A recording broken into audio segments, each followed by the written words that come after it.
Welcome to West of Tulsa. I'm CJ Ward, and we are broadcasting from Ventura, California. We got Dan at the controls and the helm. Yes, sir. Although helm isn't here. Good to see you. Yeah. Gabe is here. Beth is not here again. So we have to just do this on a weekend so that way we can get those two back, right? Yeah, we'll get Is that them what in. the issue We'll get is? them in here. Yeah, Okay. we'll do it. Life intrudes. Because we've been taping these during weekdays. Well, Yes. Helm's been dealing with a Yeah, he family has issue, been, yeah. but he'll be back soon. Okay. Yep. And he's got some interesting guests lined up, too. So Yes, when he does. Yeah. Yes, I he can't wait does. for that. That's going to be Oh, super, yeah. super exciting. Floyd Lippincott. Yeah. Yeah. AKA, we'll fill that out later. Yeah, that's a little tease for the next show. Actually, that was the AKA, I think. Was it? Floyd Lip. Yeah, that is that is the name. AKA. Yeah. But we'll find out what the real name is. Yes. Okay. So are you going to do the tip line before we introduce our guest? Oh man. We know. Slap, We CJ, know we he's gotta like do we it. like doing it at the head, And at I the didn't do it tail. last time. Head and So, tail. okay. No, I appreciate You it. did do it the tail last Keeping time, me so in that's line. good. All right. Yeah, so we do have a tip line. In fact, our next guest actually contacted us to the tip line. That's Ooh, right. Yeah. There you go. I mean, I've met him before, but he Proof did contact. that it works. It's proof Yeah, that it Because works. I read the email first. Yep. And then you're like, I I this know guy. him, yeah. But he did reach out to us, so thank you for reaching out Yes, to us on the thank tip you very line. much. So you'll meet Blake here in a second. But so I don't get in trouble, go to westoftulsa.com, click on the tip line page, fill it out, tell us what you want to talk about or your story or whatever, and maybe we'll have you in studio. Wouldn't that be fun? Just like Blake. Just like Blake. That's Yeah. right. All right. Speaking of, that's our segue to Blake Brisboy.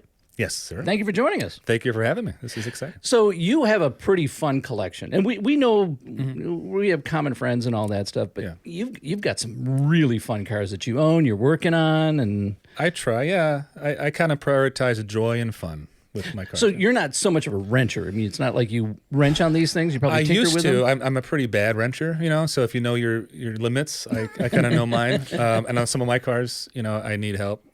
So yeah, I used to wrench with my brother actually back in the day on like BMWs. That's kind of how I got. Actually, on we both had Nissan Sentra SCRs, which I'm looking at. Because I think you have Yeah. SR20 in you. That's right. Yeah, dude. so we had- SCR, that's such an underrated car. Yeah. Well, his dad actually bought one new back in 92, 91, whenever that was, right? When they were, if you couldn't afford the 320 BMW or what have you, then it was in the mix. And yeah, little hot rod, right? 2 Yeah. liter. Thing was revvy- quick. Right, yeah. So he had one new, but then, moved on to other cars. And then by the time I actually joined his family, because long story, I was kind of an orphan, so kind of they adopted me in a way. Mm-hmm. That's kind of my introduction to the car world. Because before that, I appreciated cars, but I wouldn't say I was a car guy, right? I played Gran Turismo. I enjoyed Back to the Future, DeLorean, whatever. Not a car guy, huh? You were not a car guy like Dan? Wow. Similar, yeah. So then, Okay. then I Gotcha. got introduced. Steve Greenberg is his name, the dad, and he at the time had a Triumph TR6, with the Yeah, I like those cylinder cars. Yeah. British Roadster. At some point, he had an Alpha GTV. It was a pile. He had a Spider too. So he had these interesting cars, and the SR20, right? So they got me into, and Sam, his son, who's I call my brother, he was good at it. It was just kind of a natural, and I wasn't. So I would always tag along with him, and I mean, we both didn't know what we were doing, right? So like runs to get tools delayed, project completion by tenfold or whatever it was. Right. So we had fun with it, right? So the SR20 we had at one point I think we had 4 of them, Nice. the Nissans. So yeah, in high school I traded my Toyota, which my biological family had bought me. They were big Toyota people, kind of like how I buy Apple products now, just like not what car, what Apple, but Yeah. now it was what Toyota. I can relate. Right, which is fine.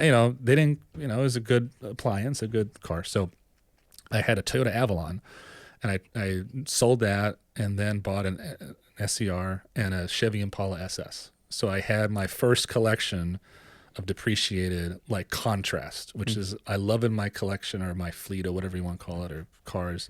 I love contrast. I love having things that are very different. And I was telling CJ, and interesting, and just interesting. yeah, to you. to me, which Right. is subjective, of course, Yeah, right? right, But right. like my friend Craig, who is why I'm here, because I'm good friends with him. He was on the show, and I was saying he's a completist, right? He wants to have every 2-door coupe Jaguar, right? And if I was Jay Leno, maybe I appreciate them all, but I really want a car from Italy, a car from France, a car from Germany, a flat six, a four banger, a V8. You're kind of an experience guy. You want to feel the experience of each one of these cars, what they offer. Well, also like I chased power like a lot of us did back in the day, trying to one of my SCRs was turboed, right? Drove like shit, wheel hop. I mean, it wasn't like it was fun. It made cool sounds and stuff. I don't regret that, but we chased more power, faster. And as I've grown older, people ask me like, I've breathed on all my cars still. The 911 I've breathed on, the Morgan has cams and been breathed on. They're like, what's the horsepower? And I'm like, honestly, I don't care. Like I did those things not to go faster. In fact, as we've kind of learned, I think from electric cars, right? Like, what do you do with that power? And they're kind of soulless. Like I have an electric, my company car is an electric car, and it's for doing the grocery store run or whatever. It's the Apple. It works. That's what Gabe. I call it the appliance. Yeah. It does what it needs to do. I hear you have a Tesla though. I do. I don't want to get political. I don't. I have a Polestar. So I'm at a crossroads, right? Because I'm going to replace it. It's a lease at some point, and they work so well, but at the same time, I don't. The smell, the sound. Yeah, exactly. So the Morgan, I just drove here through Potrero, if you know that road in Lynn. Yeah. And there was a farm, I smelled the farm. There was a taco stand, I smelled the taco stand. Like you're part of the experience is the sensory experience, right? You taste the bugs. Taste the bugs. Yeah, for sure. You feel everything. Like there was this street here to get here. Mm-hmm. That is a suspension. Oh, it tester. Yeah, absolutely. That thing. I was. There's some great potholes on that road. Yeah. I thought it was a Cuba. I thought it was back in Cuba. They haven't fixed the roads in 60 years. So that's what happens when you're in the middle of an industrial complex, right? With all the big trucks. Yeah. And torn up Actually, the that's roads. interesting. I just realized driving the Tesla, that's my second EV. The Tesla is my second EV. I'm a windows down, top down, sunroof open kind of guy at almost any speed. Yeah. But in the Tesla, I rarely do it. Because what it does well, sorry to interrupt. No. It's like it cocoons you, right? Mm-hmm. Which actually we'll talk about Citroen probably because that's I have one, but I always thought like the DS would be the perfect retro mod basically to put an electric drivetrain in it, because factory the drivetrain was not great and whatever, but it has that hydrodynamic suspension, right? So it's just you're riding on a carpet and you put that drivetrain in it, but it cocoons you, right? I was thinking about getting here because in the Morgan, there's no doors, there's no windshield, it's just you're out, and you have to be kind of eccentric to drive it. I mean, it gets attention, but in a good way generally. Like I have thumbs ups and thumbs up. Kids love it. It's people taking pictures as you go by. Like my brother has a Ferrari, and you drive that, and you get a different kind of attention that's not always positive or welcomed. Yeah. Or there's judgments or whatever. The Morgan, I tell people has been positive 100%. So I can't say that anymore, because one day I was at a stoplight, and there was this couple crossing the street, and the husband kind of looks down at me and goes, "You have a death wish?" Like really mean, you know what I'm saying? But that's the only time that I have had any negative. Maybe he had a dry sense of humor. Maybe he crashed on a bike a long time ago, and he's just. But you're in it, like you have to be kind of like you have no protection, because I was also thinking like, man, these sounds, because that's a V-twin, it's got a cam, it's making these, it's like a Spitfire engine, and I'm like, I used to enjoy, like in my Impala, I had a sound system, right, and I would enjoy windows up or down, but if they're up, I'm listening to my favorite music. And these days, the car would be the best place for me to enjoy music, because I have kids and a wife and, different music taste or whatever. But none of my fun cars, like my 911, my 89, it had, one of the things I didn't like, a previous owner did to it, was they put in this aftermarket radio. I had the same thing on mine. I took it out.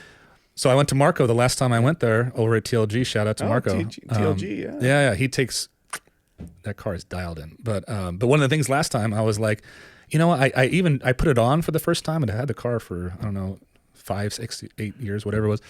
And I'm like, it doesn't even work. And he's like, well, I have an OEM, plate for it. So I just yanked it out, put it in. And it's like these fun cars, again, the sound experience is one of the things that I like, where a Tesla, You know, Exactly. I have a minivan. It's to take the kids. You have a Tesla. It's to get places and be cocooned. Dude. Well, it's interesting with my 911. So right after I bought the 911, I dropped the guy I bought it from. He says, "Hey, can you drop me off at the house?" I said, "Sure." So I dropped him off at the house, and he goes, "Oh, wait! I forgot something. I got a box for you." In the box was the original radio, and he had put in this aftermarket radio with all these amps in the front funk, and I get home and the only sound I wanted to hear was that motor, the air cooled. So I took it down to a stereo shop and I asked them, "Can you guys swap out, put the original radio back in here? I know it works." And the young guy who worked there looked at me and goes, "Why would you take out that really nice stereo system out of the car and put the old original one back into it?" And the old guy who's standing next to him goes, and he looks at me and goes, "Don't pay any attention to it." He goes, "We'll fix it up. We'll get it right." Yes, I listen to the radio, but the sound I want to hear is that motor. Well, you can ring it out. Going back to like when I was saying we chased power, we chased horsepower and stuff, and I say I don't, slow car fast, right? You all know this. It's like to me, having fun with a car is taking it towards its limits, right? Hopefully not exceeding your own limits or the car's limits, but like kind of dancing with that. Test things out. Yeah. A little bit. Yeah. So with the Morgan, it's very low, Yeah. very low. I can get the ass out. I can, do whatever I want. And even the 911, right? Like my 911's been breathed on, but it's to the wheels, 230 horsepower. Just shout out to Marco again. He dyno tuned it recently, just running smooth. And yours was an 88. 89, it's the last of 89. They sold a 4-wheel drive model. Yeah, right. That was a 964, and then the last of the G body. Right. So mine is the G body. It's the last year of that. So it's not a fast car, but when I do drives with my buddies who have brand new 911s, they've called me reckless before, and it's the driver, right? Like I take that car near its limit for the street, and you can't do that in the new ones. Yeah. If you do that, you're going to kill somebody. Yeah. Kill yourself, or I my wife gave me for my birthday this year. Shout out to Adelina. She got me one of those PCA, the Porsche Experience Center. Oh yeah, I was done it a few times, and it's a short course. If you guys have done it, I've done it. I have not done it. No, it's cool. You need to do it. I mean, You absolutely need to do it, CJ. You especially. I've heard great things about it. Yeah. We definitely got to. Same with Dan, the non-car guy, Yeah. who does motocross. Sure. and his dad's a drag racer. Yeah. So the last time, the first time I did it was a Carrera T, right, which was a good package. It was like a base car, right, with the base engine with some of the suspension stuff, and a little lighter, perfect. Then my wife was going to give me the gift card to do it this time with all the crew, and she asked Craig, what car should I get him? And Craig, my buddy, GT4 RS, which is it's a good choice of a car, awesome car, Yeah. right? But it made me sick on the track. Like I legit almost had to stop. Really? I mean, it's for that tight track with those Cup 2 tires, and It's a lot. it's a lot. And it's kind of like, when is too much car? So like when I, take them in my funky cars or whatever, slow car, fast, like you only need a certain amount of car. As long as it sounds good to me, as long as, Feels good. feels good. And like you guys, I think I've talked about Miatas, right? Oh yeah. I test drove, and pain points, another pain point here. The ND came out, I don't know when it was, 8 years ago, whatever it was.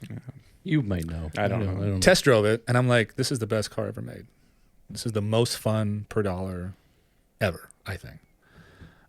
But to see under the windshield, I had to do this. Yeah, same here. Yeah. Because my torso is tall. So that's the one pain point, choosing your pain points, right? Yeah. It didn't choose that, but my personal,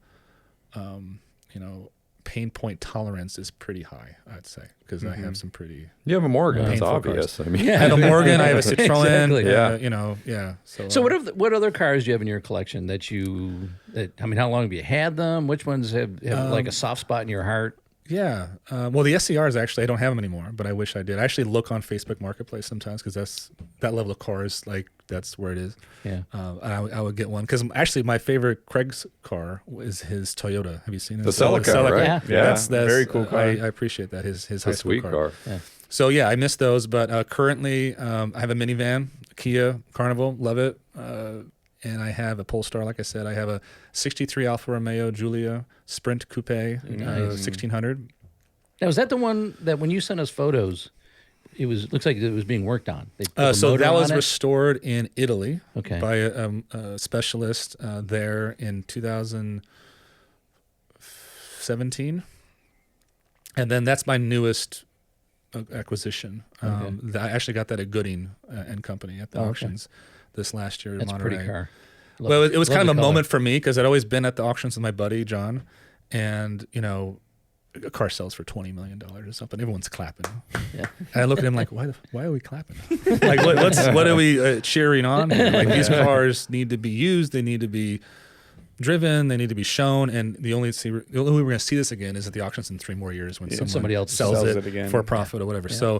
So I'm, but it's a nice place to be. They do a good job. So it's kind of a moment for me because there was a lot of no reserve auctions and things were selling.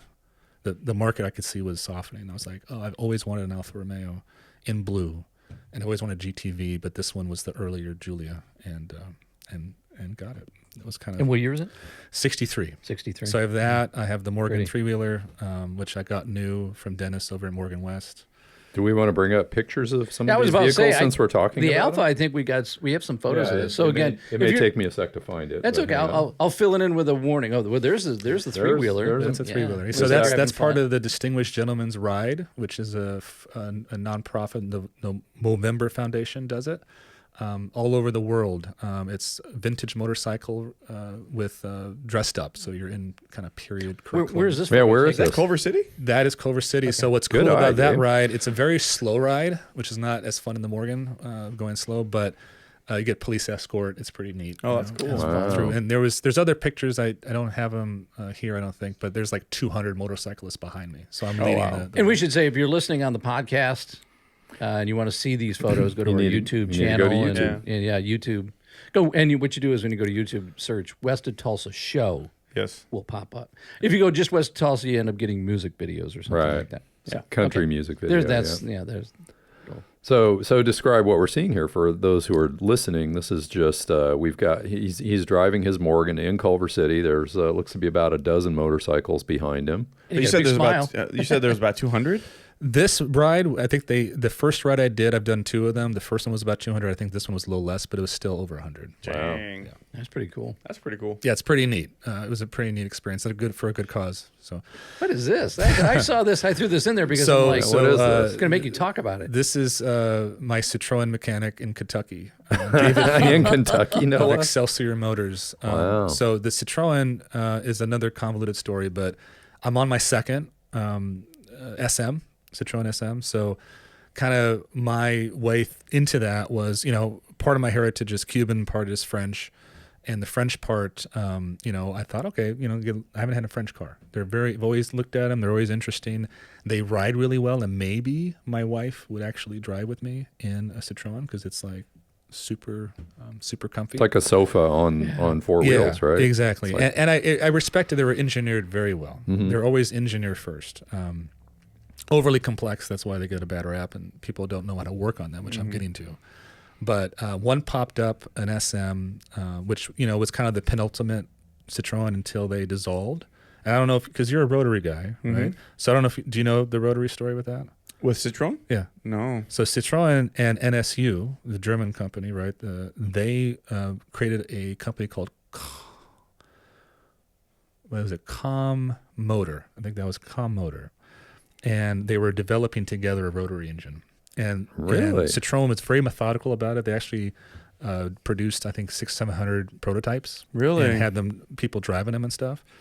And then this was in the 70s. The gas crisis happened, right? And then the rotaries just did not pan out. So it basically bankrupted both companies. So Wow. NSU got bought by Volkswagen and folded into Auto Union to become Audi, right? And then on the Citroen side, Citroen was like, well, shit, we were expecting to use this motor in our high-end SM because they did the DS, which did very well, but it had this kind of humdrum drivetrain. So they bought Maserati, the company, the whole company, to get the engine for the SM. Right. Wow. So anyways, that's the rotary. So I think That's pretty Mazda should cool. have a shirt, I survived rotary, because it has bankrupted every other company. You got to has get one touched of it. those. wouldn't it be? Absolutely. Well, I'm Yeah, going look to at ask Bern Herrera, See if he knows. See if he knows. I'm sure he does, but Oh. I didn't know that. That's cool. You get some attention in the Cars and But Coffee you know what with though? that It's guy. funny though, because with the Citroen, now I'm going to ask you this question in a second here, but the rotary in a Citroen to me makes sense because it's such a quirky, I think it's quirky car that a rotary would Fit. it would fit that whole persona of that Yeah. car. Plus, it's a small compact motor and all that. So the question I was going to ask you is, why the Citroen? Because you're the first Citroen owner that I've ever met, and I understand the quirkiness of the car, and some people just like quirky cars, but it's got to be more than that to why you want to get one, I would imagine. Yeah, I mean, so going back to kind of what I like about cars, I think I like it to be unique. I don't like to have another one, even though I have a 911, which, to be honest, A bunch of them out there. a lot of them out there. 911s. Yeah. But so there's that. There is the quirkiness, and I'll say uniqueness of it. And like I was saying, engineer first. Like, I think, well, I don't think. This is all a business at the end of the day, right? And these are all toys in what we're talking about, right? So we're all playing in this sandbox of toys, which I think is really good for your mental health and longevity. So it's a necessary thing. But for a company that has to make a profit, for them to produce something of a singular focus, which is, I think, what makes it exemplary, right? A singular thing. Like the Miata, what I love about it is they're engineering it for joy, nothing else. It's not that practical, even though it's become more practical. It's not that practical, right? It's just Small that. and Right. Some Well, people even the can't engineers fit in will- it. Yeah. Yeah. Well, like the GR86, another great car that's out now for the people that are, the younger generation. But it's more engineered for time, right? So like autocross is a great car for time. Mazda, you'll still hear their engineers. They're talking about, is it fun to drive, right? So engineer first, I think, is not common. And I think the Citroen is a reason they went out of business, because now they're still in business, but they got swallowed up by the French government, right? Right after the SM. Literally, they had SMs. They were stubborn enough that they didn't think they had to meet federal regulations in the U.S. for bumpers and stuff. So they had all these cars to the U.S. that they couldn't deliver, and that's what ultimately put them out of business. Wow. Where then the French government had to step in and go, okay, we're taking over. We're taking over. So they're a state-owned car company. Well, since then, I don't know even who owns them. To be honest, I don't pay attention, but it might be Stellantis, one of those huge. Okay. Well, like Honda. So going back to Morgan, so Ichiro Honda, right, the founder of Honda, he called this whole like conglomeration of auto brands because of the business end of it, right? So R&D a car takes so much money that you have to justify with so many allocations and so many sales and that sort of thing. So he made a famous quote, I don't know, 30 years ago. He said, "In the future, there'll be 6 car companies and Morgan." Wow. Yeah, look it up. Wow. So Ichiro Honda said that. That's cool. What he meant by that was, from a business model, Morgan, they sell X number of cars per year. They're hand built. They have a wait list. They have their customer base. It's tiny. It's a speck of dust, but that's what In they the do. grand scheme of things, that's It's what a Yeah. speck Yeah. of dust that, from number standpoint, and as a business, so many people value growth. We got to grow this. We got to expand it. We got to blah blah blah blah. Right? But Morgan has been a business. I mean, they're not family owned anymore. They were family owned until recently, but 1909, so 100, Wow. whatever, 15 years. So they've been around, and they've been successful because they don't expand. They just do what they do, singular focus, right? can So back appreciate to that. the Citroen, I looked at the SM, singular focus. They wanted to make the world's best GT car. It's kind of like that guy, who's the VW guy that is related to Porsche that kind of revolutionized that whole company. You know what I'm talking about? Starts with a P. Pike? No. The head of VW? The head of VW that basically was the guy behind the Bugatti Veyron, the Yeah. XLR1 or whatever it's called, the hybrid. I know who you're talking about. The PRO Porsche or something. Yeah. I know who you're talking about. for the that- coming non-car from the guy. non-car guy. Non-car There we guy go. with The car the guys don't Dan know with what the they're- facts. Yeah, here we go. Coming in hot with the facts, Dan. Yeah. Sorry. So, but he was like probably a tyrannical boss, but he had a singular focus for every one of those projects, right? The Bugatti Veyron was going to be the fastest supercar ever made, Right. what have you. So the Citroen, GT car to take your wife or whoever It's French, man. to Come on, it's Monaco, French.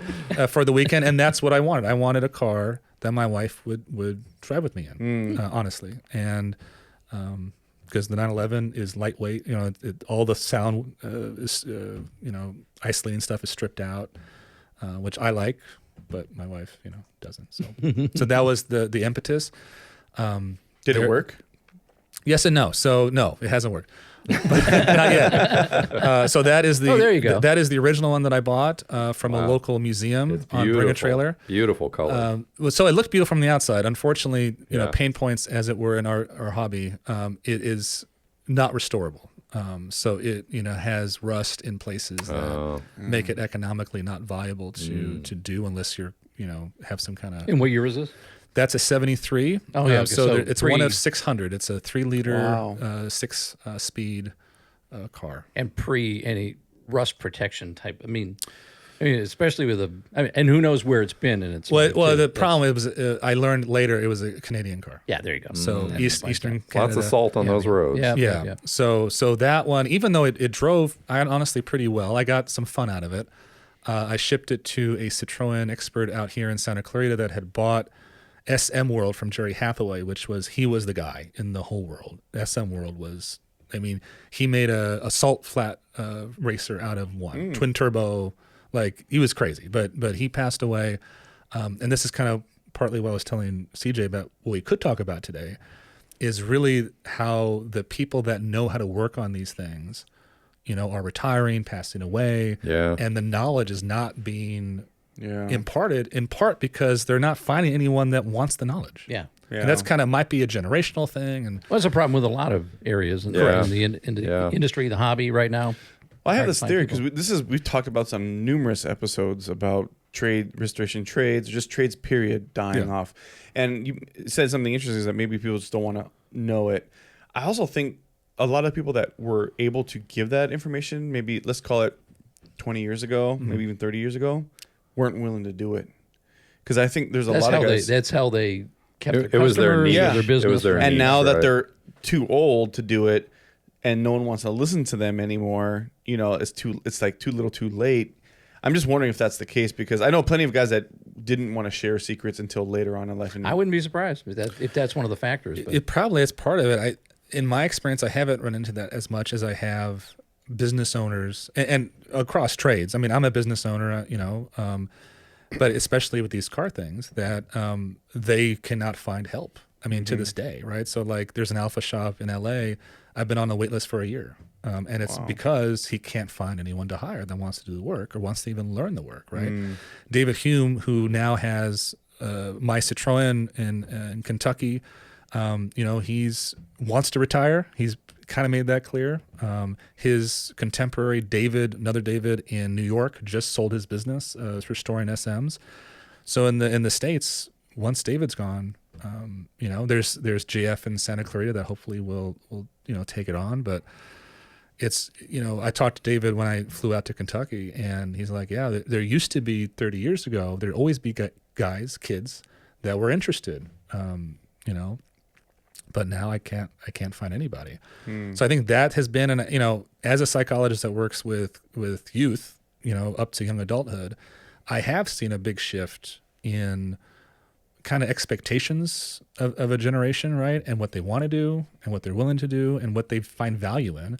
But also the world around them is vastly different than when any we of were us growing up, grew up, and how we consume things, how information is given to us. It's just you very use your different. hands. Well, we've talked about this before, and kids, young people who you work with a lot, generally, cars, they don't care about cars.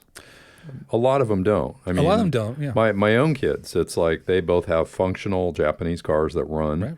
And, I'll ask them, I tried to bring them up. Like, I used to do oil changes in the driveway. Here's how you do an oil and filter change. Here's how you check your tire pressure. Just simple maintenance stuff. Right. And my joke with them is, oh, your car's working. You're just going to drive it till it explodes. And then you'll say, hey, Dad, there's a problem with the car, Yeah, exactly. And it's kind of sad because, when I was growing up, it was like my best friend in high school, his brother had a 69 Z28, and we just worshiped that car, like drool over it. Like that car was the most badass thing on the road. Yeah. And that just, kids, you Doesn't know, seem to be around that much anymore. how excited were you, any of you, to get your driver's license? Oh man. Yeah. What did it mean to Drooling you? for Especially it. in Southern California, Yeah. where, you know, we're car obsessed because it was designed that way, right? With the freeway system and all that I stuff. lived in the boonies. I lived between Ojai and Santa Paula, Highway 150. You couldn't go anywhere without Right. a car. Literally, it's like I was hitchhiking when I was 15. I'd hitch down to Ojai, hitch to Ventura, because that's the only way to get around. So think about how a kid lives these days Yeah. and what they need to get their needs met, right? Whether it's Amazon or social media or the internet in general. Uber. Yeah. And I love the internet.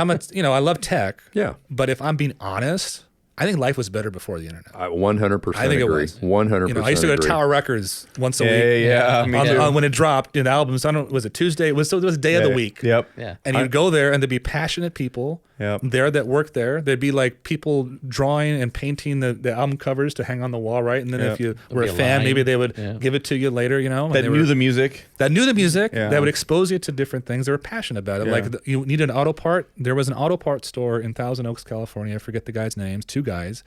And they drag raced Volkswagen Bugs. You know, Beetles. Wow. And they just knew they were so passionate about that.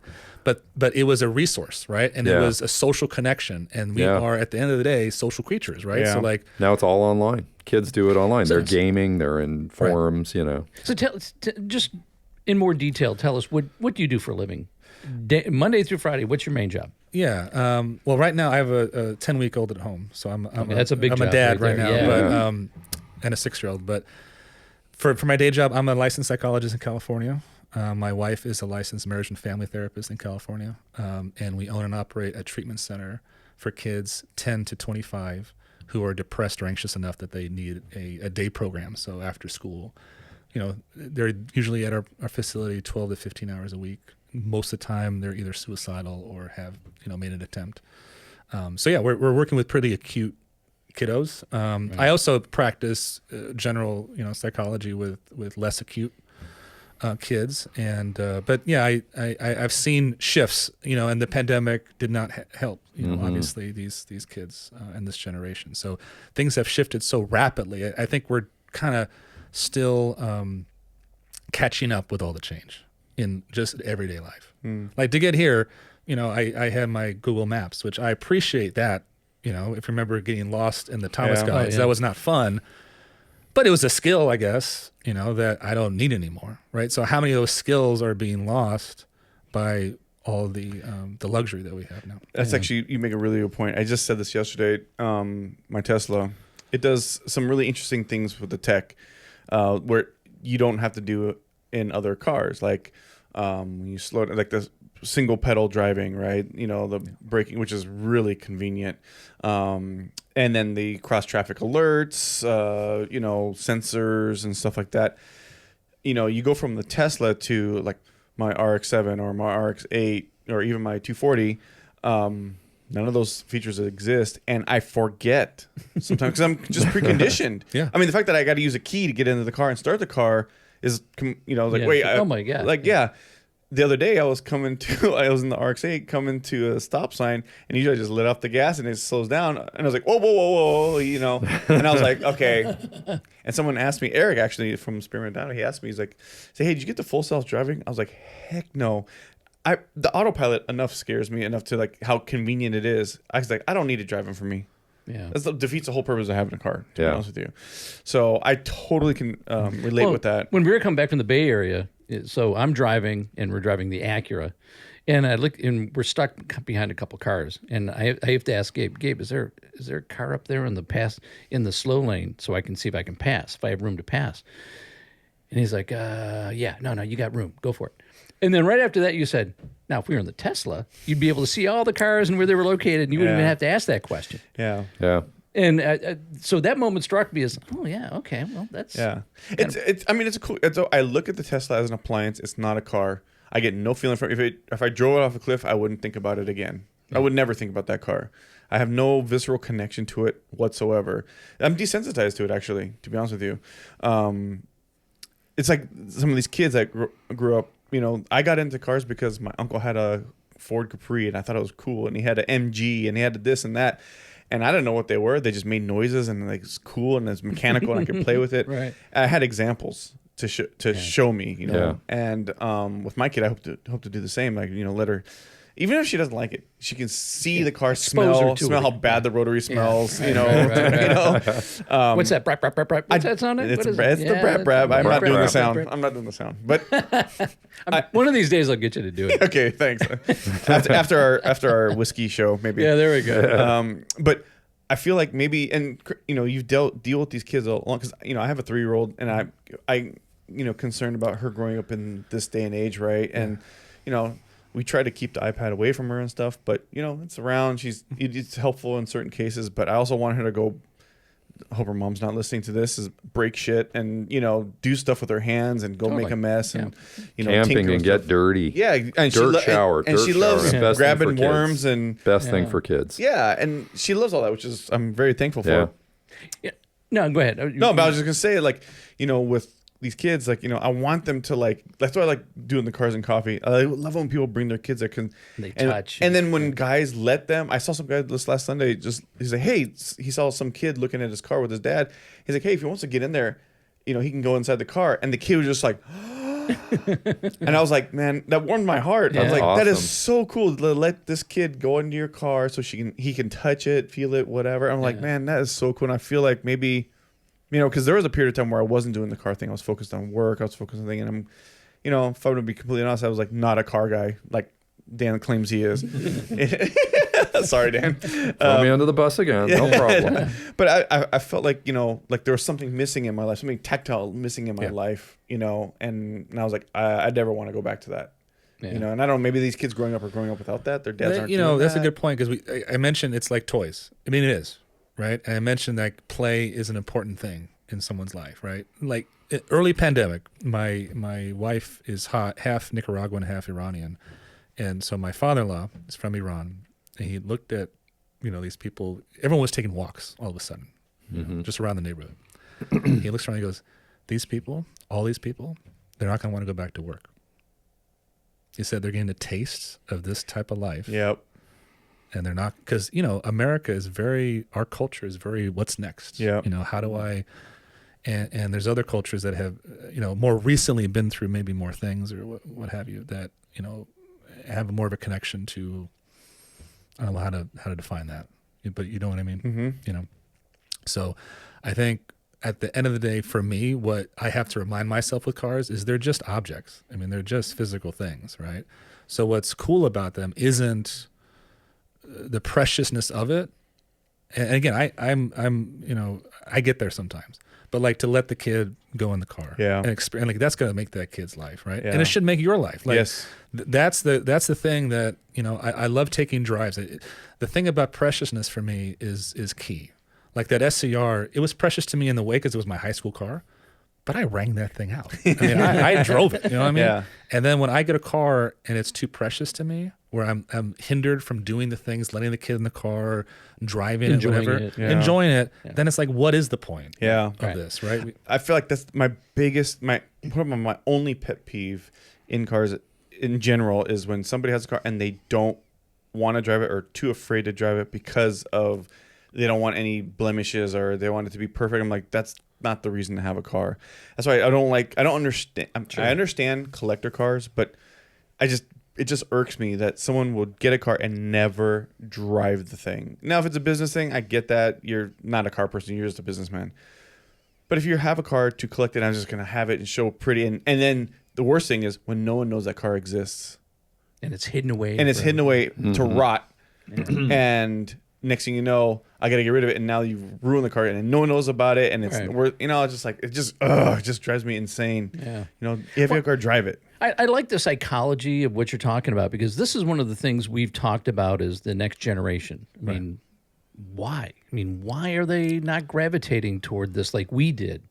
I know you kind of touched on it, but I think this is a big part of, you know, what we're dealing with now is just a whole different way of thinking for a generation. Well, I think what's important is like the more I know, I don't know much, or I don't know everything. So I say all this with a caveat of like, these are my experiences, Dunning-Kruger, my thoughts. Yeah.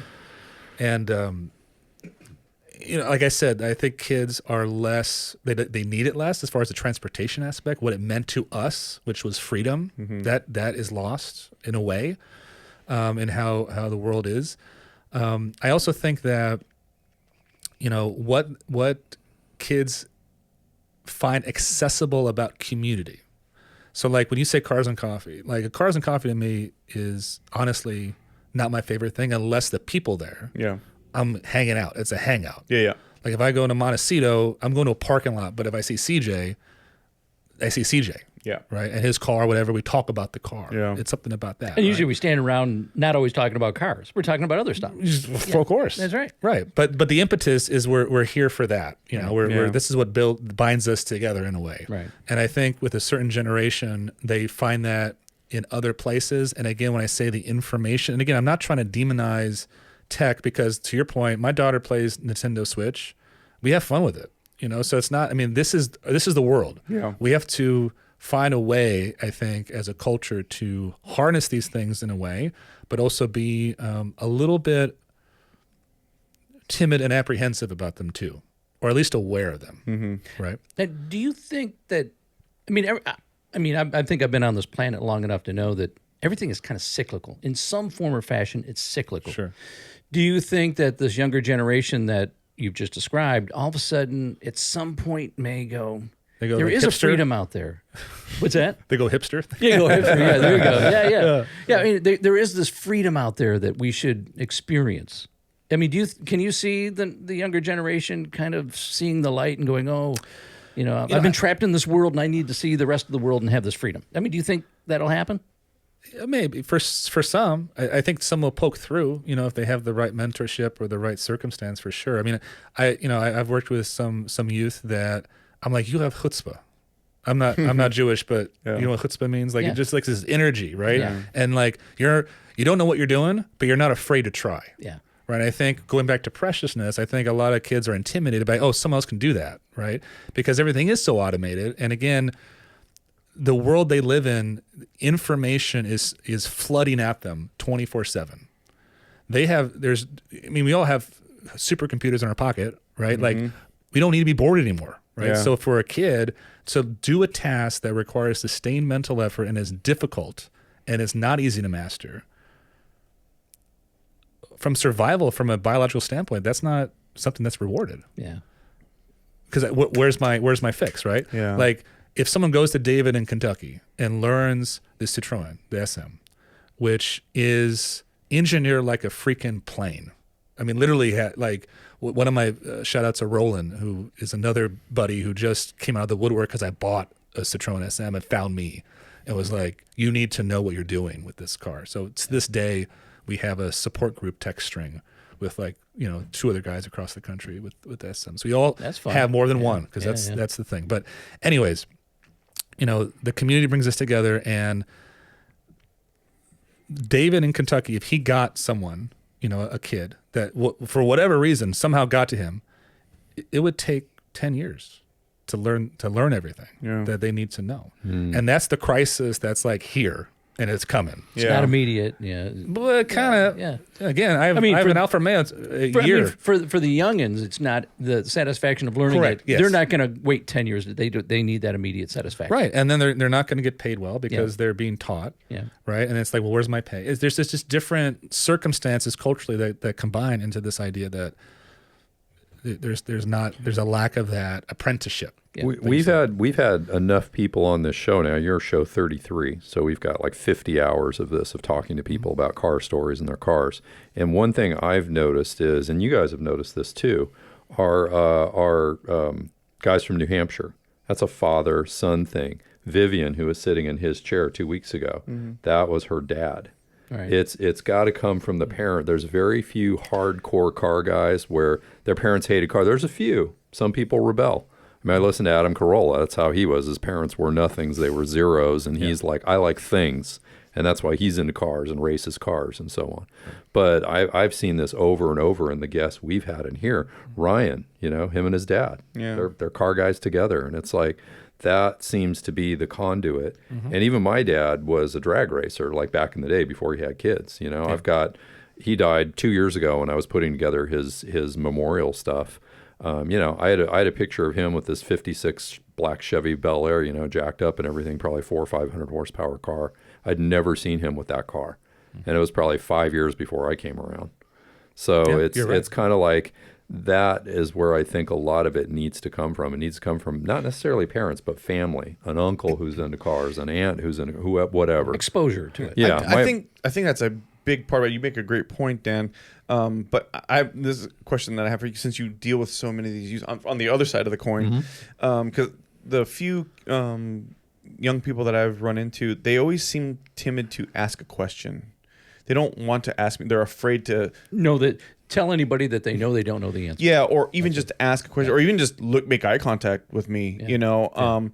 And I'm wondering if that has something to do with it, because I think I know some young people. Vivian's a great example. She's very young, and she is a go-getter. She's not afraid to ask questions. She's going to go figure it out, willing to make mistakes, which I think is kind of rare in her age group.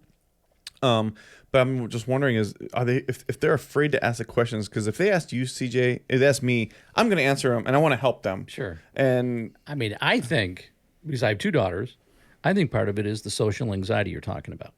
And that with the whole generation, I know the pandemic didn't help at all, but I do believe you got an entire generation of youth that, I mean, social connection it's been broken somehow. It's been broken. I mean, I did one of my postdocs at Occidental College in LA, small university, and hookup culture was the thing at the time. It probably still is. Where you're online, because the thing about the act of asking someone on a date that you don't know the answer, that's a hard thing. It takes some courage, some risk of being pretty Rejection. vulnerable and rejection, right? Yeah. And that's something that we all had to kind of figure out, one way or the other.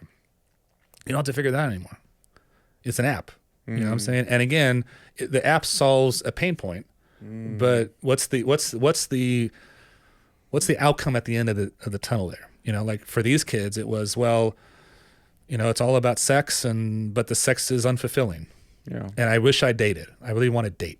It was eye opening, because from the surface, you're like, this generation doesn't want to date anymore. They just want the sex. yeah. But in private, they were all yearning for that connection, which as social beings, that's what we want to try. We need to try. It's not want, it's a need. Yeah. We need that. And when we don't have it, that's when things kind of get scary, and things kind of, not to be political, but polarized, which I think one of the things I really appreciate about you guys on this show was, I was telling CJ, the diversity of what, you have people on that are into drag racing, hot Topics, yeah. yeah. JDM. News van guys. Right. the news Yeah. van Mike. guys, That's right. Mike was here. Mike too. Talbert. Yeah. So you have a diversity, right? And I think that's what's different about you guys, and it's different about the generation, is that, again, how the algorithm spits out information, which is power. You're in news, right? Yeah. I mean, duh, right? But like the social media with the algorithm, like it just feeds you what you want to hear, Yeah. what you want to see. You get pigeonholed. It's for programming your whole and life. preconditioning people. And now we definitely, because that's the thing, if we just talked about JDM cars or just Ferraris or just Porsches, we would probably get a bigger and faster following than we have now, Right. but it would only be Porsche guys or only Ferrari guys. And we didn't want that, because we know so many different people from different walks of life that have really interesting car stories, and we just care about the stories, right? We always say we're not car experts, because we're definitely not. If you watched more than one of our shows, you'll know we don't know always what the hell we're talking Especially about. Dan. Especially Yeah. Dan, No Mr. idea Car what he's Guy. talking about. For sure. Yeah, we don't even know who we are. No. I mean, and I think, and tell me if I'm wrong, but I think one of the things we've enjoyed more than anything else, seeing different people from different groups with different likes and passions and all that, and they meet up, and all of a sudden they're friends. Yeah. It's You all know, unified. yes. It's all unified. Yeah, like that's fun. we see this week after week. The people that Yeah. come in here, they're talking about different cars and different stuff they do with their cars. But there's this thread, this pulse. Like they say, the red thread threads it all together. Is they love freaking cars and they love the lifestyle. And that, to me, even not being a car guy, I recognize, and I kind of go, that's pretty cool. that is I cool. dig it. Yeah. And the thing I wanted to ask you about also, I've noticed this. I'm a very curious person. My favorite word is why. I love that. I try to get that into my kids. They don't. And I notice that with a lot of kids today. They're not curious. And I don't think it's the internet. I don't think it's because you can find anything about anything on the internet, right? It's not that. It's just there's not a natural engagement and curiosity these days. They're into, like my son, he's really into all the anime, manga, Japanese gaming stuff, and so on. And he gets excited about that and football, and I'm not into football, and he just talks my ear off about that. But if I tell him, hey, we had a father-son team today that builds Land Rovers, 6-wheel Land Rovers. Oh, that's cool. Yeah, he doesn't go, what does that mean? I got it. You know? I got it. I know how. What do you get think your it son is? hooked on cars. Okay. We need to have an Initial D show. Yeah. Because that's maybe. anime Yeah. and that's cars. Yeah, If you're into true. anime, I'm sure he knows what Initial D Yeah, is. I'm sure he does. Because that's the thing. There's got to be a hook. I mean, he may never be into cars. Yeah. But he's in anime and Initial D and so Yeah, my point is, you gotta tie Initial it together. D. Do you know what initial D is? I know what it is. Yeah, I've never I have seen no that. clue. It's what the initial D is. drifting thing. it's a very famous anime series cartoon. They made a movie out of it from the 80s yeah, or 90s, 80s or something early like that. 90s. It's about this tofu delivery car or guy. Tofu that delivery. delivers Yeah. tofu Yeah. through the mountain. Yeah. And does the toge through the mountain In his a- A86. in an old Corolla A86, very Yeah. famous car. All the cars. There's a RX-7, there's a 240SX, whatever, and it's a very, very popular series all over the world, Yeah. and it's all anime. Wow. It's a I must have cartoon. been working a career and having Yes, kids. yes. Nice. That's how I mean, I was made sense. never into it. I knew about it. I was never into it because I wasn't into anime, but it's part of the car, at least the Japanese car culture. So like I said, he might not be into cars, but he's into anime. Into that. Yeah, Yeah. and that might be one way to connect or whatever. But I also think, too, going back to what Blake said, is there's nothing that a kid can't find out on their phone or their computer. I mean, you could literally look at even things that you don't want them to know, they can know, which, whatever. And if you get that information easily, like microwaving your foods, like you can get it instantly versus like smoking meats, like I love to do. It takes time, but I think. But when they get a taste of it, you show. I think it's our responsibility as older generations to show them and tell them. They might not listen to you right away, but they'll know. These kids are paying attention. Well, do you see this in your practice, in your day-to-day? Do you see a lack of curiosity in kids today compared to 10, 20, 30 years ago?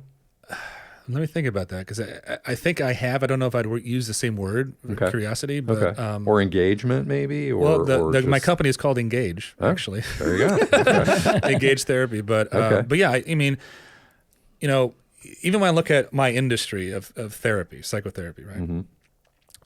There has been, and this is again a cultural thing, the medical model of let's find the disease and let's find the pill or the intervention that statistically, right, gives the public health system the best shot at like nipping in the bud.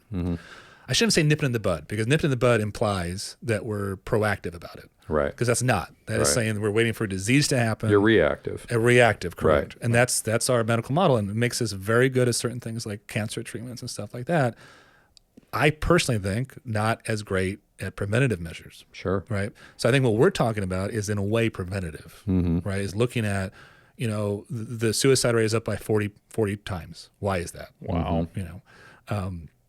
So I think looking at my industry and how we intervene on things, right? Like a lot of times I get pressures or I feel pressure from insurance payers, from parents that are well-intentioned and just, they're scared their kid's not doing okay. They want it fast. They want it by this empirical validation, which is important. I mean, I have a doctorate. I did a dissertation. I believe in academics. I believe in searching for truth and all that. And yet I think I know enough to know that, words on a page or a textbook is not an experience that will make will create change. Right. So like with a kid, if I have a 5-year-old that's, hurting themselves, self-harming, what have you, and there's been a divorce, for instance, I'm not going to sit next to them and go, how's the divorce going? Right. I'm just not. That would be nonsensical. Yeah. Right? I have to provide a space and an experience that over time shifts something for them, right? So I think also a lot of this consumption, again, it's not the Instagram, it's not the tech, it's the outcome down the road. Right. That's unforeseen. These people are doing the best they can at the job that they're created to do or they've been hired to do, right? So I don't try to, it's not to demonize that and to look at just what is we're dealing with now, right? So talking about curiosity, I do think there's a lack of delayed gratification in kids I've seen, and in culture. I shouldn't say in kids, because I'm different. You're different. Like, we're all different from kind of the soup that we're in right now. And I think, going back to the intervention side, if I'm working with a kid and I'm doing a rose bush, so a rose bush is an exercise I do with children where I have them draw a rose bush, right? Mm-hmm. And I, basically guide them through a meditation. And I say, okay, I want you to, imagine a rose bush, and what color are the flowers, and do you have roots? Do you have thorns? Maybe you don't have any thorns. Where are you? Are you in a planter? Are you in the concrete? Are you in the farm? Are you in the space? What's around you? Are there fences around? So all these things, right? Eyes closed. Open your eyes. I want you to draw that. This is not an art class. Just draw it the best you can. If you don't know how to draw it, just use lines, shapes, and colors. Then I have a conversation with them. I want you to be the rose bush. Who takes care of you? When did you get here? How'd you get here? What's the weather like for you? Are there other rose bushes? Do you talk to them? So it's this third object, right? So I'm facilitating an experience. I'm not going to get validation as a therapist of being like, I cured you, Mm-hmm. right? And we're not talking about hitting your brother, right? But we're using play to create an experience, Mm-hmm. right? And I think that's where certain generations don't have that experience of playing in that playground and falling down and getting back up, right? Mm-hmm. We talk about like dating, right? So like, it's an awkward conversation to like, hey, do you want to go on a date with me, right? But you Especially if you have to do it in person, face to face. that's what I mean. Yeah. Right. Yeah. But you learn how to do it for yourself, whatever that means for you, which might be for someone outgoing be one thing, and someone who's introverted another thing, or whatever, right? Yeah. But with an easy out or easier out, I think down the road, this is what's produced kind of a generation that doesn't want to make a mistake, doesn't want to see a pie on their face and then it be blown up on social media, Yeah. or to their friends or whatever, right? And that's where I say I see little inklings of this chutzpah, and I'm like, we got to get, I don't know how you got that, but let's like Feed it. Let's Yeah. expand that, right? Yeah, no doubt. Yeah. whatever it is. Like, my daughter couldn't care less about cars. My wife couldn't care less about cars. That's why I'm here to talk to you guys about cars. So, this is your We're psychology. therapy. We're your Right. therapy. So like, Right. that's Therapy. what I got. I didn't get a car girl, at least yet. I don't know. Yeah. My 10-week-old is to be determined. There's still hope there, Blake. There's still hope, still but hope. also, you know what? If their passion is something else, then that's Well, my wife, she likes cars. She's not a car girl. I wouldn't call her a car girl. She likes expensive, nice, fancy cars because they're expensive, nice, fancy cars. She got me my Porsche experience for my birthday, which was one of the most amazing presents I ever received, and because she knows that that's something that's right up my alley. She enjoyed it. She loved it. She loved drifting the 911. That was her thing. She was just like hooked on it. She's like, "Can we get a 911?" I go, "Not to do that," but I wouldn't call her a Porsche girl. She doesn't. She never wants to go to the races with me. She doesn't want to go to Cars and Coffee. She doesn't want to do that. She barely watches this show, so I can talk all as much crap as I want because she won't hear this anyway. This is probably the ones she will watch. Right? But she knows. And then my daughter I'm starting to pick up on it because like I want her to like go in my car and you want to drive Daddy's car. She's like, "Nah, I don't want to drive." But then she's like, "Daddy, where's your red car? Is it broken?" I'm like, my wife's like, "Yeah, she knows it's a rotary. She knows it's broken." Yeah. Like, she pays attention to those things. She's not into it per se. She's into her, girly pink stuff or whatever. But she knows that Dad's into them, and I think she has a connection. I there. think what you're doing is planting seeds for 10 years from now. Yeah, for As- sure. Yeah, she becomes a teenager. You're going to find out how much the seeds that you planted now are. Oh, I leave car sprout. parts and car things Yeah. all over the house for her to play with and pick up. And I always want her to pretend that she's driving Daddy's car or whatever. And I go, "Is this your car?" She's like, "No, it's Daddy's car." I was like, "Oh, well, it could be yours," So I mean, like I said, even if she's not into it later on, that's okay. But at least she knows that it's something, And I feel like that was something that my dad was into. My dad was into cars for a little while, then he wasn't. And that's where a part where I feel like maybe him and I lost a little connection at that point in time, But then we just got reestablished when I got older, made a little bit more money, and we had Reconnect. Yeah. So I feel like the older generation, it's our obligation to at least reach out and just show them it's okay. And this is one thing I really, really, really don't like is pranks on people.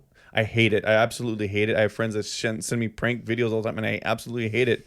Because it ruins the trust, because then now someone's afraid to go do something because they're going to get pranked on, especially car guys too. We talked about this on, I forgot which show it was, where people were afraid to ask how to work on a car or get shamed for not knowing something about a car for asking a question. I go, that's terrible. Oh, the Melissa show, probably. Yeah. Yeah, Yeah. car karma. Yeah, Yeah, I think yeah, you're right. and that's why she started, because she wanted to teach women how to work on their car, because they were already intimidated being a woman in a car industry. Right. You know, on top of asking for a question about how to work on a car.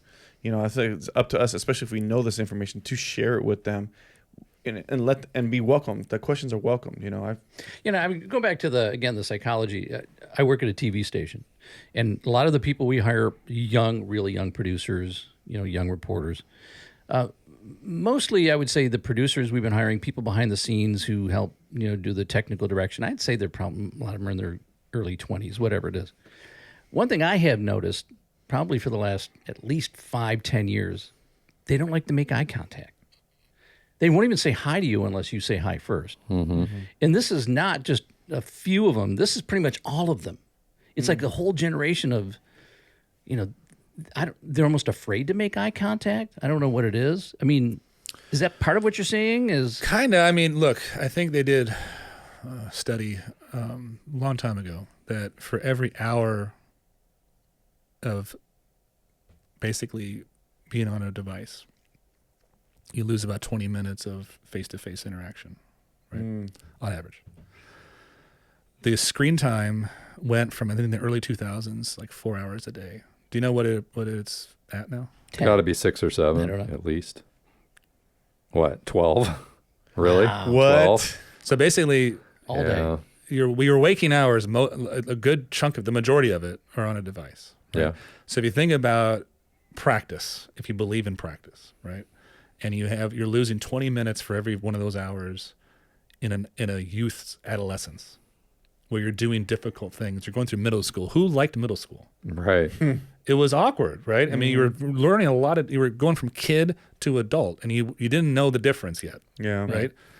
So in summary, I think lack of experience catches up to you, and lack of trying, and lack of failing, and lack of. Interesting. So I think that's part of what you're maybe seeing. And the lack of failing, in my opinion, is one of the biggest problems. Right. Because when you fail, that's how you learn. I mean, most people learn from failing. Right. And if you don't even give it a shot, That was you're me not gonna learn anything. asking girls out. I learned how to fail Totally. that quick. That's a good one, too. Yeah. I failed quick on that one. Yeah. So I got better at it though, with practice. Well, what's interesting about this is we haven't really, we kind of talked about cars, but we haven't. But I like the idea of the psychology behind, this addresses one of the things we've talked about, the younger generation not picking up the mantle and, getting in a body, I think body this is and all pain work. and- relative, though. I mean, is. There's Yeah, got to yeah, be a genesis of all this. There's a reason why these kids are not picking up the trades. And there's got to be, because to me, these trades are cool. And I think when they find out about them, How cool it is. yeah. Vivian was a great example. She's 20. She's 20. She's 20, and she's wants to build her whole car by herself. She's working with a shop. They're not She building it for her. moved to Ohio to do a Mechanics course Yeah. in a college. I think it's like a university. Yeah, that it she is. was going And to. she I'm owns like, 5 Miatas, and she rebuilt the engine on one from scratch by herself. Like, I was blown away by her. She was very amazing. inspiring She was story. amazing. She gives me hope that the younger generation can do this, and she might be one in a few, in many, but still, I thought I was like, well, at least that's someone's doing that, because I haven't seen anybody that age really pick Chutzpah, up. right? Yeah. Chutzpah. Well, I mean, it's Definitely. predictable, right? Like the quartz crisis for watches. If you're into watches, a lot of car guys are into watches, right? So Yeah. the quartz came out when it was in the 70s, I Yeah. want to say, something like that. At first, it was all the rage, right? Kind of like electric. This is the new horizon. They work better, more efficient, whatever. What's a quartz watch worth now? Nothing. Throwaway. Even though it Right. tells better time. Totally. But the people that like the mechanics of it, you get a Seiko that's $200, Yeah, or a Rolex. Seiko, Yes, I saw it. Seiko. For 10 grand, whatever it is, but they're all mechanical, and that's what makes them special. Is that they're not perfect, they're imperfect, but you have this appreciation for the mechanics of it. Sure. So it's predictable that even though there's already been a boom in classic cars, it's coming. It's going to be worse. There's going to be more people that are in demand for these services, and no one to work on them. Yeah. I mean, Yeah. absolutely no one, and not only no one. The knowledge is going to. That's where I shudder to like where our hobby is kind of going. That being said, that's where like I try my best. Like what I love about the new age of car culture. It's like you have a Lufty cult That's right. hat on right now. So like Radwood, Lufty cult, these experiences that will bring in, I think, new blood into kind of the fold. But it's a matter of taking that and giving them an opportunity. Because I think, there's money on the table too. Like that woman who does the rebuilds the Miatas. Someday, I don't know if yeah. Miatas are going to be the thing in 30 years, maybe, hopefully, but like, Hard to say. but that skill set is going to be very valuable. Yeah, you I know? agree. So it's just a matter of like how to get. And that's why I wonder about that cyclical thing. You wonder if we're seeing like the beginning of another cycle. where I think you we are, see a but whole the new cycle's generation. not going to look the same. No. Obviously, Yeah. we can't. But I agree with what Blake's saying because it's hard to find guys. You just even working on the newer cars, like my JDM cars and stuff.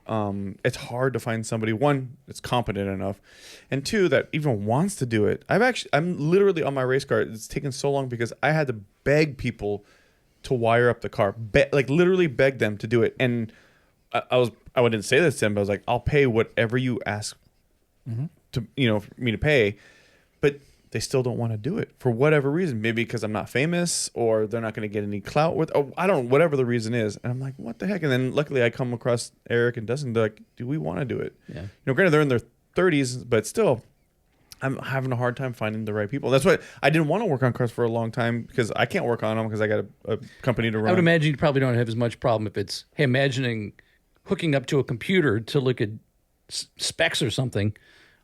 I don't know.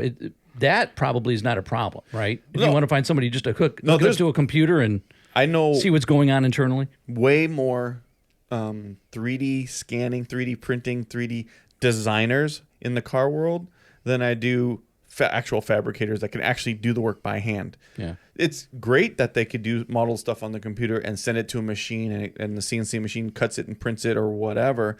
But someone's got to install it. Someone's got to make sure it fits. Someone's actually got to do the work, and like the other ones, upholstery. How many upholstery guys do you know, right? And, Craftsman, and it's funny, you ask about what is the one trade that's disappearing faster than anything else.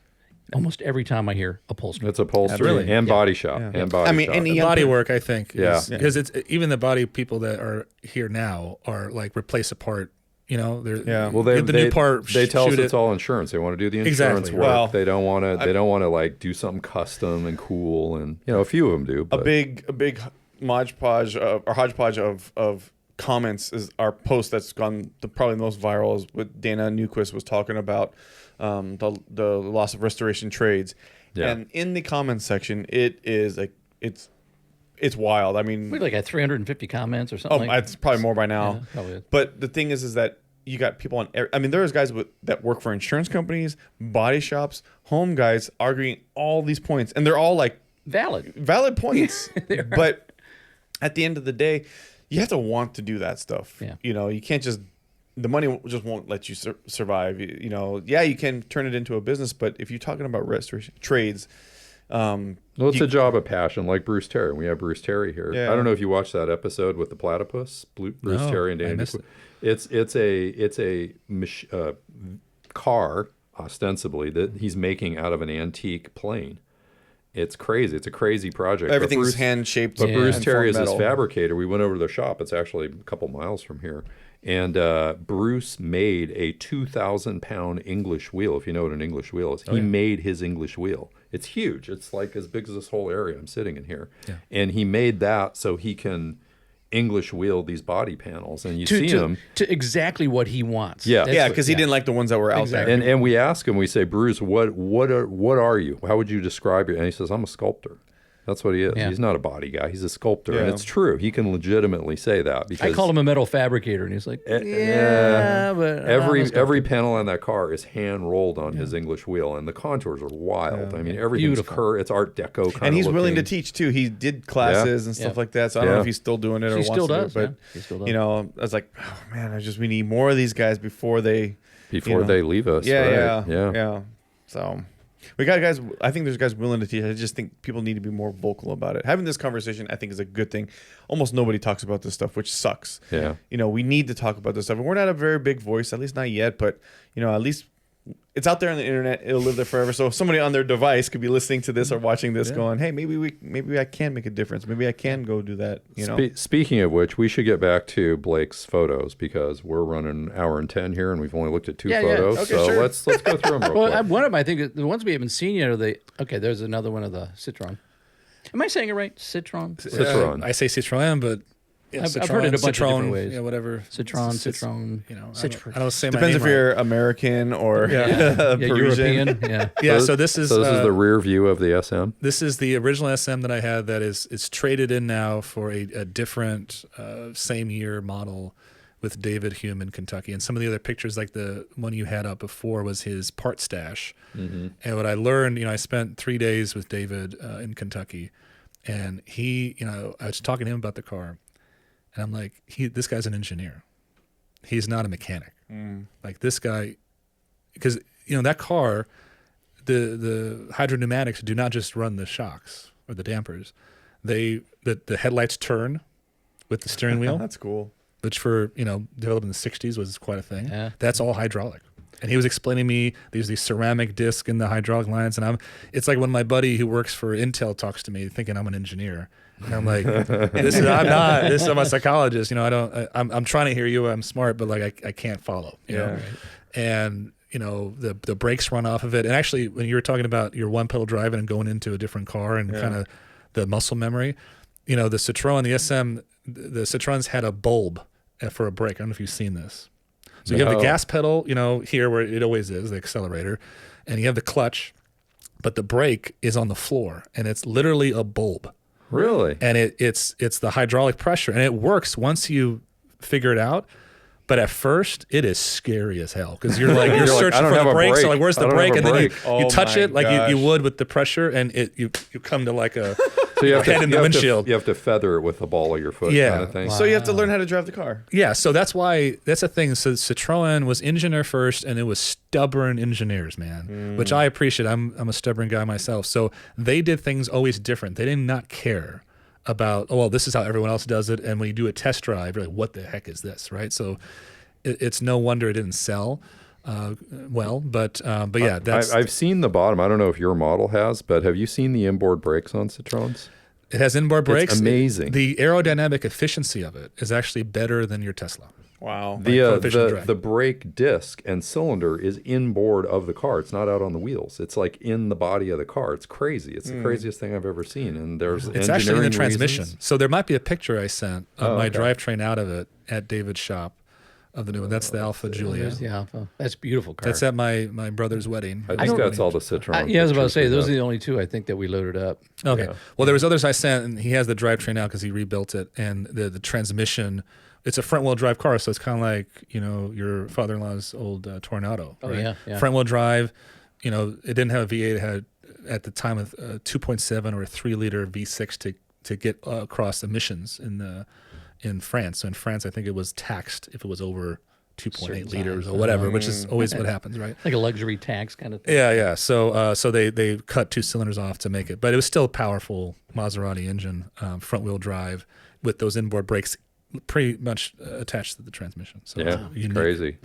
Okay, so tell us about this. So that's the Alpha. There's not much to tell you. That's the newest car to me. It's all of 90 horsepower right now. So again, fast car, slow. It has a very unique braking system. It's all drum brake, which is my first all drum car. Is that a GTV6? Is that what that is? What is no, that? so the GTV was right after this. Okay, what model is this? Just this for is our the Giulia listeners. Sprint Coupe. Oh, Giulia Sprint. I love how they spell Giulia too. It's awesome. Yeah. That's 63.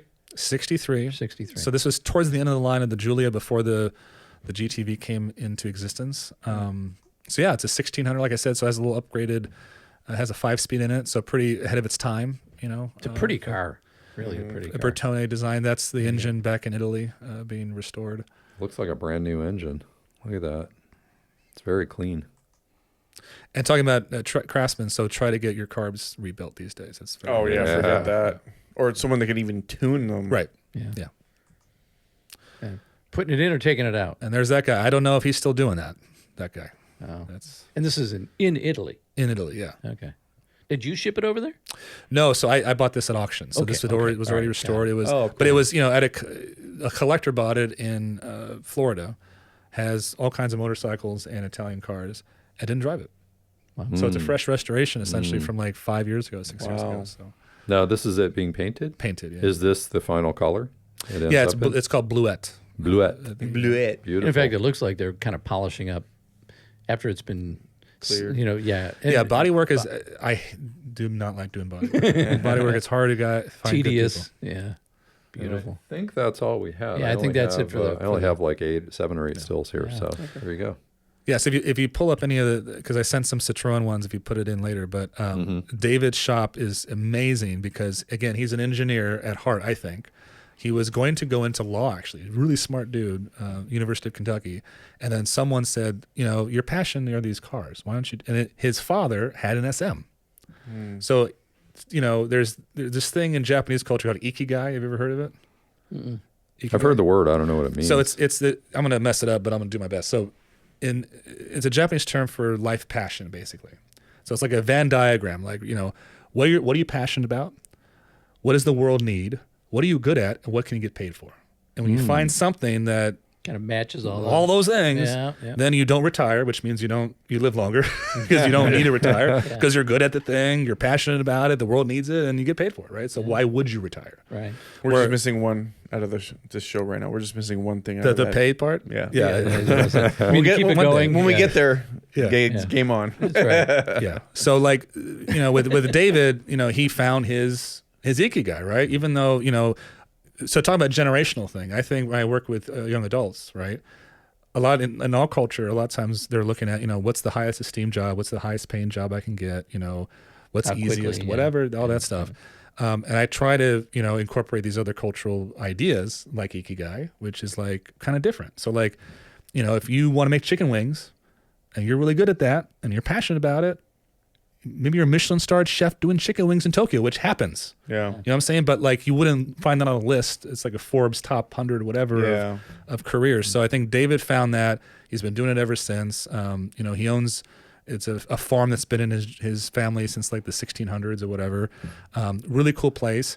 And if you see the pictures of it, actually Haggerty went out to his shop to do like a photo shoot or whatever. He told me this, so hopefully I can replay it. He said they left. They're like, I can't shoot this. This is a mess. It's all, but there's some photos in there of his like storage and stuff. Yeah. But that's his thing. He's a little ADHD or whatever. But like He knows where he it knows is. where everything is. That's It's gonna get done. Yeah. Yeah, it doesn't matter, right? So I think that's also where there's in any industry you kind of have to have the Walt and Roy. I'm talking about like the Disney brothers, right? Where like one's good at one thing and one's good at the other, and the mixture kind of comes together there. And I think that's where, I haven't seen a lot of that in the hobby in the car restoration business. But when that happens, I think that's when someone can create something that's sustainable, which I think is Who was our guy that came on with the Bronco? August Perro. From Yeah. Agasso. Yeah, I don't know if you saw that episode, Blake, but he brought a '77 Bronco, I think it was. Yeah. The bright orange one. the Yeah, beautiful bright one. orange. Gorgeous. And we've had several guests where you could tell they're OCD obsessive about this stuff, and the cars that they've brought here that we've been able to put our hands on and sit in are just like jaw dropping. Yeah. Like the Land Rover, the Bronco. Yeah. We've had a couple other ones where it's just like I so appreciate people that are fanatics about that stuff. Yeah. That's And- just like and that's what it talented. sounds like your guy is. It's like well, there's a singular passion focus. there. Like he works on one model, right? It's a passion, And Marco at TLG, he works on air-cooled Porsches. Generally. Yeah. So That's like, why it's just, you say fanatic or OCD. I think that's not the right term. It's focused. Yeah, Because that's true. what they do. They True. focus on those things. Marco's not going to work on a brand new GT3 RS. Right. I mean, he could, but why would he? Yeah. His focus is, and it's very apparent in his work. I think it's the guy that tried to do everything that it starts falling apart. It's like, Yeah. you got to have focus on these For things, sure. So Maybe there's a message for us. Maybe we need to be more focused on a certain topic. Well, you're Car story. I'm Car joking. story. I'm, Car like, I'm wait. stories. I totally stumped these guys. They're like, what the hell are you talking about? It's like, CJ, what kind of harebrained shit are you going to get us into now? I mean, because we sit down sometimes in some of these shows. We have the guest. We have an idea of what we're going to talk about. But an hour and a half goes by and we talked about all kinds of crazy We shit. talked about child Everything, psychology yeah. and Yeah. the youth of today. No focus and- at all. But I think that's the thing why I enjoy doing our show is that we get to talk about cars for an hour and a half, and anything related to that car. Or if the car was the catalyst to another part of that conversation, you know. Right. Yeah. And I don't see a lot of other car media doing that. No. I do see storytelling, but they're doing it in a different Well, way. all than those we're other shows, doing they it. have car experts. We're not car experts. And Right. we don't want to talk about cars. We're not going to do car reviews. There's a bunch of people that can do that. Right. You know, we're just here to talk about people and their stories. And really, the people are driving our show. Like, we're just here as, you know, a vessel for them to share their story. For sure. You know, and eventually we will have a way for people to do that on their own. They don't have to come on the show. They'll be able to preserve and keep their data through a tool that we're building right now that they're able to basically do what you're doing on this show. Tell your story, because it's your story. Preserve it, It's not who's to say we're not here to argue that story. Yeah. You know, so I think that's the most important thing. And that's what I enjoy doing. Yeah. No, it's fun. Well, Blake's our first French car guest. So Yeah, so I was about to that say. in itself is quite a milestone because French have a car culture, and it's largely ignored by Americans because you can't buy them here. So You can't work on them here. I think that's the big thing. So Citroens Yeah. are worth a lot more on the European side. Yeah. Because there's a guy in the Netherlands that's really well known, and there's For guys sure. in Italy, and you can get your car serviced over there. yeah, But since it was new, that was an issue. Yeah. Because it was so different. And that's what kind of helped kill the car in general in the US. And then now they're depreciated to the point because it's like my car's in Kentucky. And God forbid something happens to David, right. I'm shipping it to the Netherlands. That's my plan B. Wow. That'll cost you some money. And I thought I had it rough with the rotaries. So how long do you think that'll be before it's ready? Has he given you a kind of timeline? Well, you or- know, you have three things, right? They say about like construction, right? They can be good, fast, and or cheap. You pick two, right? Sure. David is very fair, and he's very good. I don't know. I don't know the time. It'll get done when he gets it done. Well, if He's also solo. I mean, he's there. He has one helper. His wife does his books. You know, it's well, if you get the car back and we're still doing the podcast, if we haven't killed each other, Yeah. I'll say Well, have you he'll come fly by? out and he'll do the podcast because he's the kind of guy too that out of the bleeding heart. oh, we'd love it. He would go, like, you know, Gianluca is an Italian cardiologist that is on that text chain I told you about. And he had his car restored in Italy because he's Italian cosmetically, but then brought it to David to do the mechanicals. And he got it, was driving it around, and the fuel pump went out. And David felt so bad, he hopped on a plane Oh, Wow. and flew out to Gianluca. Wow. And in his driveway, is wrenching in. wrenching and put a fuel pump in. So that's the kind of guy David is. That's So that pretty also cool. leads to, you know, a little longer of a time. But Will you call him up and just say, "Hey, I have a problem"? Well, with my no. car," so he'll fly out here. And Well, that no, month? CJ, I got one better. In that text chain of yours, just Yeah. text everyone in that group is invited to come on this show and tell their story because that would be. I'm Yeah. sure there's some interesting stories. Oh, Roland. So Roland is also, like I told you, I bought the car and Bring a Trailer, the original one, the green one, and he reached out to me and was like, "This is who I am," and blah blah blah. And since we talk all the time, and talk about French cars, he has an Alpine GTA Turbo. Do you guys know what that is? Yeah, Yeah, yeah, yeah. yeah. Very rare car around here. It's Sure. a 911 competitor, built very well, great car, but just didn't catch on here. So yeah, that group. Lynn is in that group, and he has a Jag and a bunch of stuff. So yeah, We'd love to have a Fun. French car panel show. That'd Yeah, be that would awesome. be fun. That would be really cool because most Americans are clueless about French cars. They don't know. They don't even know they exist. Like you said, the Alpine. How many people even know that car exists, right? In the United States, at least. Yep, he thought it was gonna the F1 team was gonna do well. Unfortunately, that hasn't panned out Yeah. too well. So, All right, Blake. Thank you for joining us. thank you for having Yeah, me. we'll have you back. Yeah, that was Appreciate cool. that. I mean, Yeah, great show, great Yeah. conversation. I think it was fun because it was more psychology than I thought it was going to be, but it I'm- totally No, applied. I think it was great. Totally It's applied. much needed. We needed to talk about this. And it's good that we had Blake on to talk about what we just talked about before Gary, who runs the auto shop up at San Ynez High School. Mm-hmm. Good that we spoke to Oh, you yeah. before we have Gary on, because Gary's going to join us. He said he'd join us here, and Awesome. we're going to talk about his perspective on what we just talked about. So Yeah, that's- that'll be can't wait good. to and hear that. he Excited to hear even that. said he might bring one of his former students. Oh, that'd perfect. be great. Yeah, who's Perfect. Good. now doing what we've been asking. Oh, we've been looking talking forward to about. that. So okay, Very cool.